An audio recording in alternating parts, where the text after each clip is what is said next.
friends! Today we're going to read Cloudy with a Chance of Meatballs.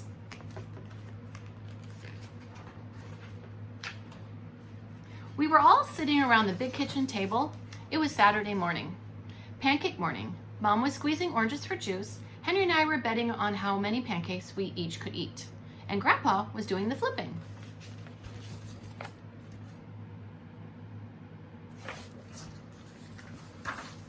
Seconds later, something flew through the air, headed toward the kitchen ceiling, and landed right on Henry. After we realized that the flying object was only a pancake, we all laughed, even Grandpa. Breakfast continued quite uneventfully. All the other pancakes landed in the pan, and all of them were eaten, even the one that had landed on Henry.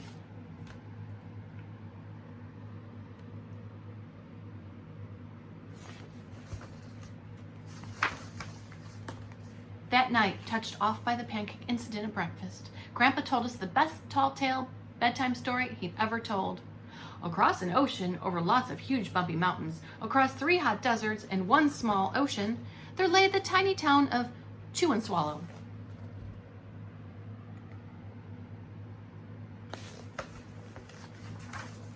In most ways, it was very much like any other tiny town. It had a main street lined with stores, houses with trees and gardens around them, a school and 300 people, and some cats and dogs.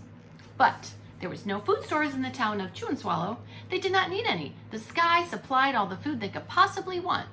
The only thing that was really different about Chew and Swallow was its weather. It came 3 times a day, breakfast, lunch, and dinner. Everything that everyone ate came from the sky.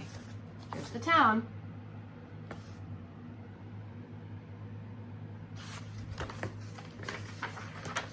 Whatever the weather served, that's what they ate.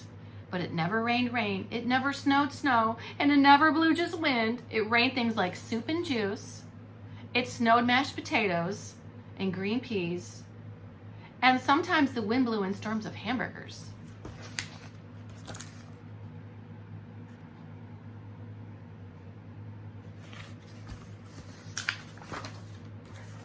The people could watch the weather report for the day on television in the morning, and they would even hear a prediction for the next day's foods.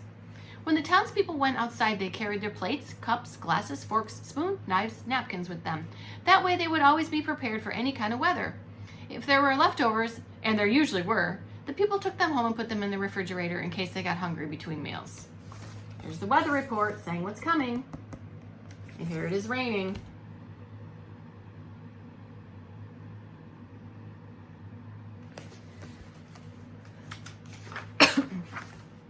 The menu varied. By the time they woke up in the morning, breakfast was coming down.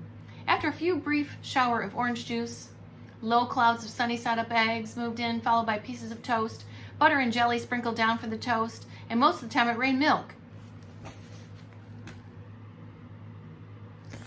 And afterwards, for lunch one day, hot dogs already in their rolls blew in from the northwest at about 5 miles an hour. There were mustard clouds nearby, then the wind shifted to the east and brought in baked beans. A drizzle of soda finished off the meal.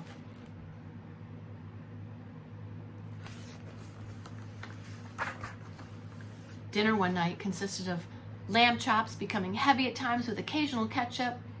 Peas and baked potatoes were followed by gradual clearings with a wonderful jello setting in the west.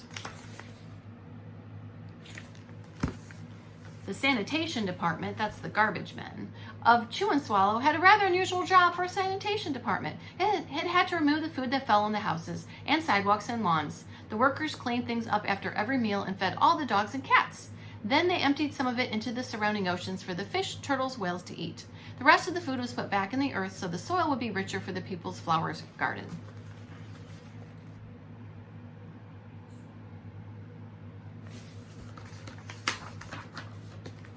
Life for the townspeople was delicious until the weather took a turn for the worse. Spaghetti ties up the town.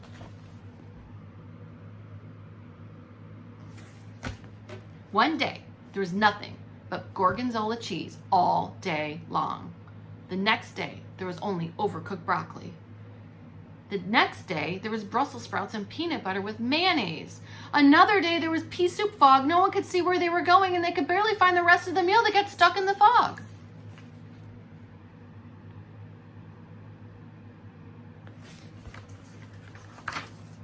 food was getting larger and larger, and so were the portions. The people were getting frightened. Violent storms blew up frequently. Awful things were happening. One Tuesday, there was a hurricane of bread and rolls all day long and into the night. There were soft rolls and hard rolls, some with seeds and some without. There was white bread and rye bread and whole wheat toast, and most was larger, and they'd never ever seen bread and rolls before. It was a terrible day. Everyone had to stay indoors. Roofs were damaged, and the sanitation department was beside themselves. The mess took the workers 4 days to clean up, and the sea was full of floating rolls. To help out, the people piled up as much bread as they could in their backyards. The birds picked at it a bit, but it just stayed there and got staler and staler. There was a storm of pancakes one morning, and a downpour of maple syrup that nearly flooded the town. A huge pancake covered the school. No one could get it off because of its weight, so they had to close school. Oh no!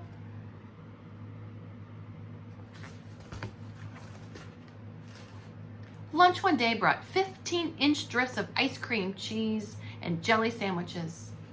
Everyone ate themselves sick, and the day ended with a stomach ache. So silly. There was an awful salt and pepper wind, accompanied by an even worse tomato tornado. People were sneezing themselves silly and running in to avoid the tomatoes. The town was a mess. There were seeds and tomatoes everywhere.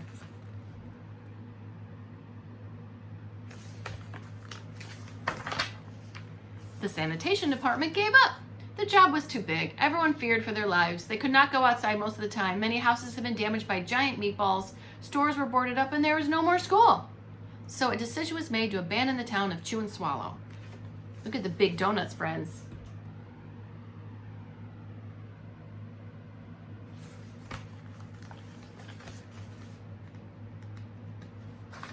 The people glued together the giant piece of stale bread sandwich style with peanut butter, took only the things they needed, and set sail on their boat for a new land.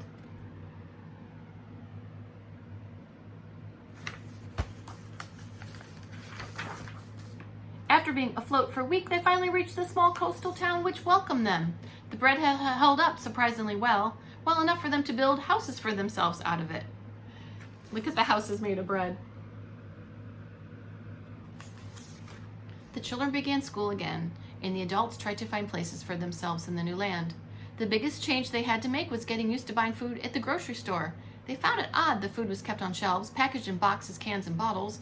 Meat that had to be cooked was kept in large refrigerators. Nothing came down from the sky except rain and snow. The clouds above their heads were not made of fried eggs. No one ever got hit by a hamburger again, and nobody dared go back to Chew and Swallow to find out what had happened to it. They were just too afraid. Henry and I were awake until the end of Grandpa's story. I remember his goodnight kiss. Such a silly story. The next morning, we woke up to see snow falling outside our window. We ran downstairs for breakfast and ate it a little faster than usual so we could go sledding with Grandpa. It's funny, but even as we were sliding down the hill, we thought we saw a giant pat of butter on top, and we could almost smell the mashed potatoes.